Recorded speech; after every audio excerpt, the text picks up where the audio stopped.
మిథున రాశి వాళ్ళకి సంవత్సరం ఆదాయం 2, వ్యయం 11, అలాగే రాజపూజ్యం 2, అవమానం 4. అయితే దీంతో పాటుగా ఈ రాశి వాళ్ళకి ఈ ఆదాయం కన్నా వ్యయం ఎక్కువగా ఉంది, తర్వాత రాజపూజ్యం కంటే అవమానం ఎక్కువగా ఉంది. ఈ ధనం వృధా కాకుండా, దుర్వినియోగం కాకుండా వీళ్ళందరూ స్థిరాస్తుల వైపు మళ్లించుకున్నట్లయితే ధనం వృధా కాదు. దానికి గృహ విధానంలో గృహం కొనుక్కుందాం అంటే వాస్తు దోషం లేకుండా ఉండే ఇల్లు కొనుక్కోవడానికి చింతామణి గృహదస్సు శ్రీమన్నాగర్ నాయక జపించడం. ఒకవేళ భూములు లాంటివి కొనుక్కుందాం అంటే వరాహ ధర నిర్ధారకాయ త్రివిక్రమాయ అనే శ్లోకాన్ని పఠించడం మంచి ఫలితాన్ని ఇస్తుంది.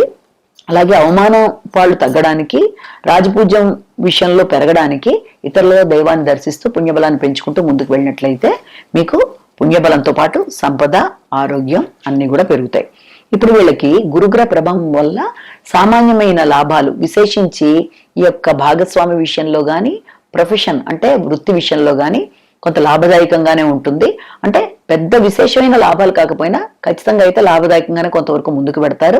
వృత్తిలో అభివృద్ధి విషయంలో తీసుకున్నా కానీ, లేకపోతే భాగస్వామితో విషయాల్లో కానీ వీళ్ళకి అనుకూలత అనేదే చాలా వరకు సిద్ధిస్తుందని మనం అనుకోవచ్చు. దాంతోపాటుగా సహకారం బాగుంటుంది, జనులు సహకరిస్తారు, మంచి వాళ్ళ సహకారం లభిస్తుంది.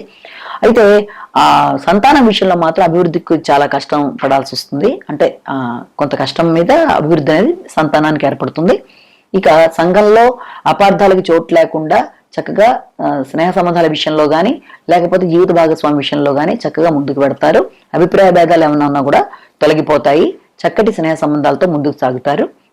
ఇక శనిగ్రహ ప్రభావం వల్ల వీళ్ళకి ఆరోగ్యం అభివృద్ధి చెందుతుంది, పూర్వపుణ్యం పెరుగుతుంది. పుణ్య కార్యక్రమాలు చేయడానికి ప్రయత్నాలు చేస్తారు. రావాల్సిన లాభం లేట్ అయినా కూడా, అంటే ఎక్కువ శ్రమతో ఘర్షణాత్మకంగా రావాల్సిన లాభాన్ని పొందడానికి ఆస్కారం ఉంది.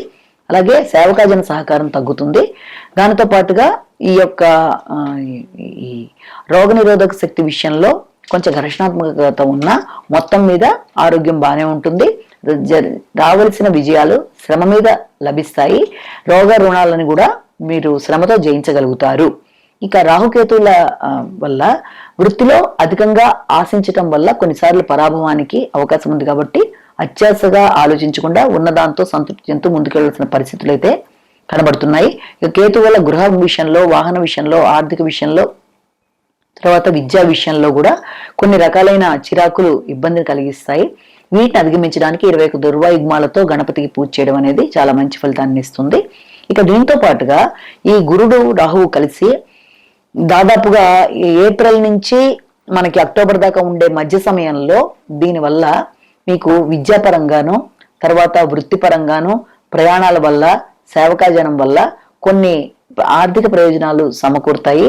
తర్వాత పనులు సాధించుకోవడానికి చాలా కష్టపడడం కూడా జరుగుతుంది.